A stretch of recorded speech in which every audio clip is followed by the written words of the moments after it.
बाबू का चाही तोरा बोला ना। आखिरी इच्छा बस तोहार कबन बोला, जबन चाही देव मोह अपन खोला।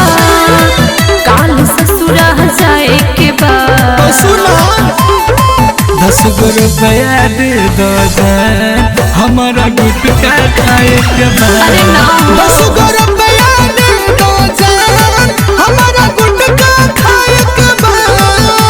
ना मन गुटका खइब न खाना खराब हो जाई हो, मुंह बसाए लगी।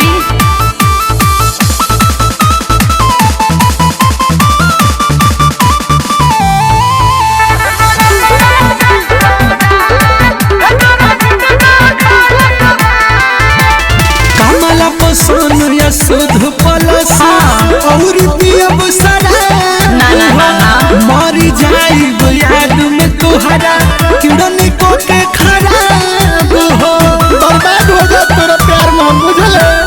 कमला पसंद या शुद्ध पलस और पियब शराब हो, मरी जाई याद में तोहरा किरण को के खराब हो। ऐसे बाती जो नहीं बोलो यार हो, जिंदगी भर तो से करब हम प्यार हो। ए बाबू सुना ना, ऐसे बाती जो नहीं बोलो यार हो, जिंदगी भर तो से करब हम प्यार हो। तो के कबो ना भुलाए के बाद भुला जा, लेकिन 10 गो रुपया दे दो जान, हमारा गुटका खाए के बाद। ना ना 10 गो रुपया दे दो जान, हमारा गुटका खाए के बाद। तोहर बाबूजी जन्नत लगी है मारे हो।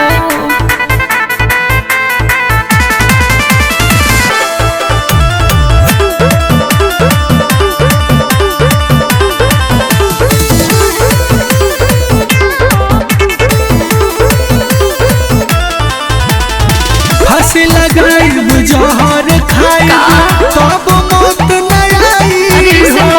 जब तू हमसे चल जाइबू दूर नहीं जुदाई सहाई हो।